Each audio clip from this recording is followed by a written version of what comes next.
వారిని ప్రేమతో ఆహ్వానిస్తున్నాను. చప్పులు కొడుతూ అన్నని ఆహ్వానిద్దాం. థ్యాంక్ యూ అన్న. Praise lord.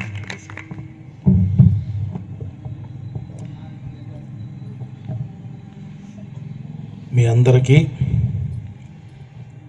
ముందుగా క్రిస్మస్ మరియు నూతన సంవత్సర శుభాకాంక్షలు తెలియజేస్తున్నాను. Happy Christmas, merry Christmas, happy Christmas.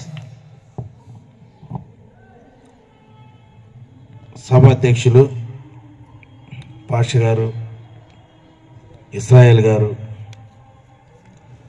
నా తమ్ముడు రవి గారు, ఈ నరసరావుపేటలో నేను అమితంగా ఇష్టపడే వ్యక్తి డాక్టర్ నాగేశ్వరరావు గారు. ఎందుకంటే ఆయన కులము, మతము, ప్రాంతము అనే తేడా లేకుండా దేవుని మార్గంలో నడుస్తూ ఆయన దగ్గరికి మేము ఎలాంటి సమస్య మీద వెళ్ళినా కూడా ఆయన స్పందించే విధానం వేరుగా ఉంటుంది. ఆయన గురించి ఎంతమందికి తెలుసో నాకు తెలియదు, కానీ నాకు తెలిసి నేను ఎప్పుడు ఆయనకు ఫోన్ చేసినా కూడా నేను ఏదైనా సార్ ఇట్లా చిన్న హెల్ప్ సార్, ఏదైనా ఒక చిన్న ఫోన్ చేయాలి సార్ అంటే వెంటనే స్పందిస్తారు. ఆయన్ని దేవుడు ఈ విధంగా వాడబడుతున్నందుకు నిజంగా ఆయనకు మనస్ఫూర్తిగా నేను ధన్యవాదాలు తెలియజేస్తా ఉన్నాను సార్. అందరూ బైబిల్ మొత్తం చెప్పేశారు, నేను చెప్పడానికంటూ ఏమి లేదు. ఇంకా అయినా ఒక 5 నిమిషాలు మాట్లాడతాను. మిత్రులారా, ఈరోజు దేవుని పుట్టుక గురించి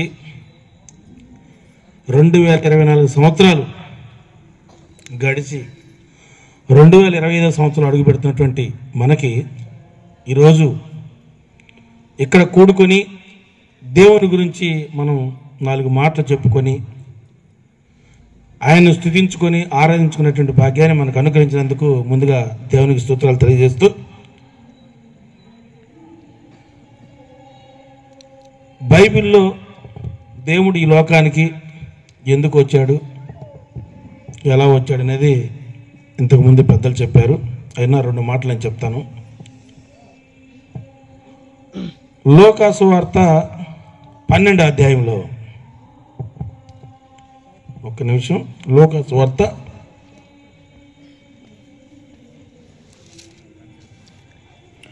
12వ అధ్యాయంలో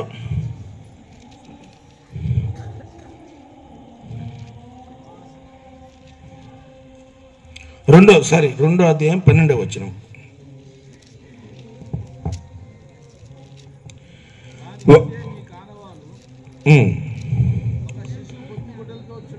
ఒక శిశువు పొత్తిగుడ్డలతో చుట్టబడి ఒక తొట్టిలో పండుకొని ఉండుట మీరు చూచెదరని వారితో చెప్పాను. మిత్రులారా, ఈ లోకాన్ని, ఈ సృష్టిని ఒక్క మాటతో ఆయన ఆజ్ఞాపిస్తే ఈ ప్రపంచం యావత్తు కూడా ఒక ఆజ్ఞతో నిర్మించబడింది. అలాంటి యేసుక్రీస్తు ఎలాంటి స్థితిలో జన్మించాడంటే, ఆయన నిర్మించినటువంటి ఈ లోకంలో ఆయన పుట్టుకకు ఒక స్థానం అనేది లేదు. ఆయన జన్మించాలంటే గొప్ప చక్రవర్తిగా జన్మించవచ్చు, ఒక రాజుగా జన్మించవచ్చు, ఈ ప్రపంచంలో ఎవరికి లేనదో సంపదలో కూడా ఆయన జీవించవచ్చు. కానీ ఆయన పశువుల పాకలో ఆయన జన్మించడానికి ఒక స్థలం కూడా లేనటువంటి పరిస్థితుల్లో ఆయన ఈ లోకానికి వచ్చాడు. ఒక పొత్తిగుడ్డల్లో చుట్టబడి ఒక విధానం. ఇదంతా ఎందుకు చెప్తున్నానంటే, దేవుడు ప్రేమ, దయాగుణం, క్షమాగుణం, తగ్గించేటువంటి తత్వం, తనను తాను తగ్గించుకోవటం. అంటే బైబిల్లో కూడా ఉంది, తనను తాను తగ్గించుకుని వాడు దేవుని దృష్టిలో హెచ్చింపబడినని చెప్పని బైబిల్లో రాయబడింది. తగ్గించిన తత్వాన్ని ఎవరు చూసి నేర్చుకుంటామంటే ఫస్ట్గా మనం చూడాల్సింది దేవుణ్ణి. ఎందుకంటే ఆయన ఒక చక్రవర్తి, ఈ లోకాన్ని కాదు, ఆకాశ మండలంలో ఉన్నటువంటి చక్రవర్తి. అలాంటి చక్రవర్తి ఏమీ లేని నిస్సహాయ స్థితిలో, కనీసం మంచి బట్టలు కూడా లేని స్థితిలో, ఒక పొత్తిగుడ్డల్లో చుట్టబడే స్థితిలో ఆయన జన్మించాడంటే ఎంతగా తగ్గించుకొని ఆయన జన్మించాడో, ఈ లోకంలోకి వచ్చాడని చెప్పని మీ అందరూ తెలుసుకోవాలి. ఇక రెండోది, ఆయన ఈ లోకానికి వచ్చింది రక్షించడానికి. ఎవరిని రక్షించడానికి? మనం రక్షించడానికి, మనల్ని రక్షించడానికి. ఏ విధంగా రక్షించడానికి? మనం ఆదికాండం, మనకి పాత నిబంధనలో చూసుకుంటే బలి అర్పణలు ఉండేవి. పాపం చేస్తే బలి అర్పిస్తే ఆ పాపం కడిగివేయబడిద్ది అని చెప్పిన ఒక నమ్మకం గతంలో ఉండేది, అంటే పూర్వంలో. అయితే బలి అర్పణలో రక్తము చిందిస్తే ఒక గొర్రెనో ఒక మేకనో మనం చేసినట్టు పాపం కడిగివేయబడిద్ది అని చెప్పని నమ్మకం అప్పట్లో పాత నిబంధనలో ఉండేది. కానీ కొత్త నిబంధనలో యేసుక్రీస్తు ఈ లోకానికి వచ్చింది ఏంటంటే, యేసుక్రీస్తు రక్తము ఈ లోకంలో చెందనిది, మన పాపానికి క్షమాపణ లేదని చెప్పని ఈ లోకాన్ని ఆయన బలి అర్పణ చేసుకోవటానికి ఈ లోకానికి వచ్చి, ఈ లోకంలో ఎన్నో శ్రమలు, మానవ మాతృలు ఎవ్వరు కూడా పడినటువంటి శ్రమలు యేసుక్రీస్తు వారు పడ్డారు. ఆయన కోసం పడ్డారా? ఆయన కుటుంబం కోసం పడ్డారా? లేకపోతే ఆయన తమ్ముళ్ళ కోసం పడ్డారా? అంటే ఏది కాదు, మన కోసం ఆయన ఎన్నో శ్రమలు. ఇంతకుముందు డాక్టర్ నాగేశ్వరరావు గారు చెప్పారు, ఆయన ముళ్ళ కిరీటం తలపైన పెడితే ఎంత బాధను అనుభవించాడో కొన్ని మనం ఈ మధ్యకాలంలో మనం బైబిల్లో కూడా చూస్తూ ఉంటాం, విన్నాం. అలాంటి స్థితి ఆయన. ఒక అద్భుతం ఏంటంటే క్షమాగుణం అంటాం కదా, ఆయన సిలువేసేటప్పుడు ఆయన అంగీని చీట్లు వేస్తూ ఉంటారు. ఆయన అంటాడు, తండ్రి వీరేమి చేయుచున్నారో వీరు ఎరుగరు, వీరిని క్షమించుమని చెప్పని ఆయన అంటాడు. అంటే అంత బాధలు పెట్టినా కూడా ఆయన అది ఆలోచించకుండా వారిని క్షమించమని చెప్పని వారి కోసం దేవునికి మొరపెట్టుకుంటాడు. చూసారా ఎంత దయా గుణం కలిగినటువంటి యేసుక్రీస్తుని మన కోసం ఈరోజు ఎన్నో త్యాగాలు, ఎన్నో బాధలు, ఎన్నో ఇబ్బందులు, హింసలు భరించి మన పాప క్షమాపణ కొరకు ఆయన బలియాగం చేశాడు. ఇంకో విషయం ఏంటంటే మిత్రులారా, ఇప్పుడు బైబిల్ చాలా మంది అంటూ ఉంటారు, బైబిల్లో పరిష్కారం లేని సమస్య లేదు. బైబిల్ చదివితే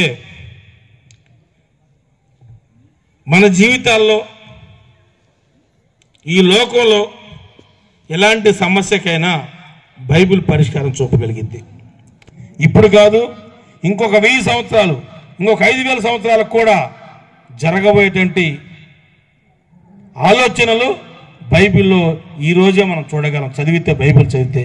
అలాంటి పరిశుద్ధ గ్రంథాన్ని దేవుడు మనకు అనుగ్రహించాడు మిత్రులారా. కాబట్టి నేను చెప్పదలుచుకుంది ఒకటే, దేవుడు 2 విషయాలు చెప్పాడు. 2 అంగీలు ఉన్న వారికి ఒక అంగీని దానం చేయండి, 2 పూట్ల భోజనం ఉన్న వాళ్ళకి వాళ్ళు ఒక పూట లేని వారికి ఇవ్వండి, భోజనం పెట్టండి చెప్పని అన్నారు. అలా మనకు ఉన్న దానిలో కొంతైనా సరే ఇతరులకి సహాయపడే విధంగా ఉంటే దేవుడు మనల్ని కూడా దీవిస్తాడు. ఈ మధ్య ఒక చిన్న కథ విన్నాను, నేను 2 మాటలు చెప్పి ముగిస్తాను.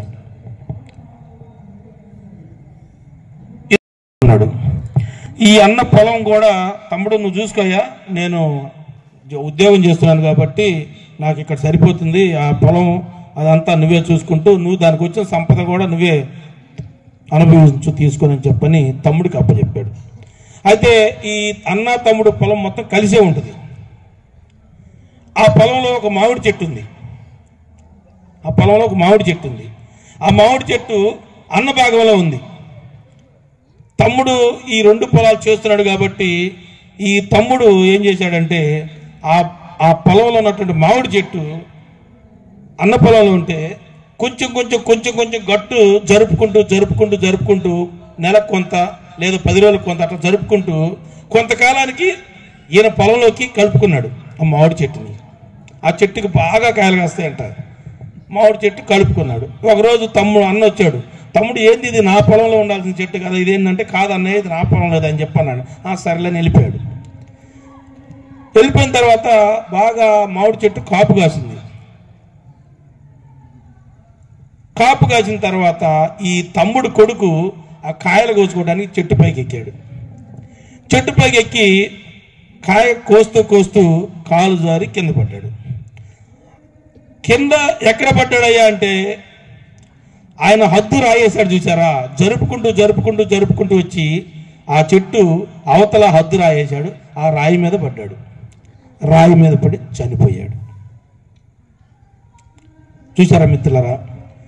అప్పుడు తమ్ముడు వచ్చాడు, ఏడుస్తా ఉన్నాడు. ఎలా ఏడుస్తున్నాడంటే, అయ్యో ఎంత పాపం చేశాను నేను, మా అన్న పొలాన్ని నేను ఆక్రమించుకోవాలని చూశాను, చివరికి ఈ చెట్టుని ఆక్రమించుకోవాలని చూస్తే ఆ చెట్టు వల్ల నా కొడుకు మరణించాడని చెప్పని బోరును ఏడుస్తుంటే అన్న వచ్చాడంట. అన్న ఎందుకు వచ్చాడు? ఈ పొలం అంతా తమ్ముడికి రాసిద్దామని చెప్పని మొత్తం డాక్యుమెంట్స్ మొత్తం తయారు చేసి తమ్ముడి పేరుతో రాసి ఆ డాక్యుమెంట్ ఇవ్వడానికి వచ్చాడు. తీరా చూస్తే తమ్ముడు కొడుకు చనిపోయినాడు. ఏందిరా ఇదంటే, అన్నయ్య ఇది జరిగిందని చెప్పి. అరే ఈ పొలం నీకేద్దాం అనుకున్నాను రా, నువ్వెందుకు ఇలా చేసావని చెప్పంటే ఆ బాధకి అంతులేదు.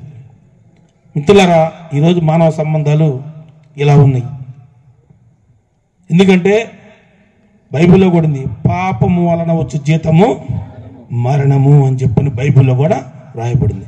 కాబట్టి మనం అందరం కూడా మిత్రులారా మరొకసారి దేవుని పట్ల విశ్వాసంతో మారు మనసు కలిగి దేవునికి మహిమకరంగా దేవుని స్తుతిస్తూ లేని వారికి కొంతైనా మనం ఆదుకోగలిగితే దేవుడు మనల్ని కూడా ఆశీర్వదిస్తాడు. ఎందుకంటే దేవుడు ఒక మాట అంటూ ఉంటాడు, మనం ఏదైతే విత్తుతామో దాన్నే తిరిగి కోస్తాం. మనం ఇతరులకు ఏదైనా సాయం చేస్తే దేవుడు అంతకు రెట్టింపుగా మనకు సాయం చేస్తాడు. ఇది మనం గుర్తుంచుకొని భవిష్యత్తులో మనం అందరం కూడా ప్రేమ కలిగి తగ్గించుకునే జీవితాన్ని జీవించాలని చెప్పని మీ అందరికీ కోరుకుంటూ, మాకు ఈ అవకాశం ఇచ్చినటువంటి తమ్ముళ్ళు నిజంగా ఈ మీటింగ్ ఇక్కడ పెట్టడానికి ముఖ్య కారకుడు మురికిపూడి దేవాకి, అదేవిధంగా ఆ తమ్ముడికి సహకరించినటువంటి మిత్రులందరికీ పేరున నా ధన్యవాదాలు తెలియజేసుకుంటూ, మరొకసారి మళ్ళా కలుసుకునే అవకాశం ఉంటే నెక్స్ట్ ఇయర్ మళ్ళా ఇలాగే కలుసుకుందాం తప్పకుండా మీ అందరితో. ఎందుకంటే నేను పాస్టర్ని కాదు, కానీ పాస్టర్లు ఉన్న చోట నన్ను కూర్చోబెట్టారు. మీ అందరికీ ధన్యవాదాలు తెలియజేసుకుంటూ సెలవు తీసుకున్నాను. జై డాక్టర్ బిఆర్ అంబేద్కర్.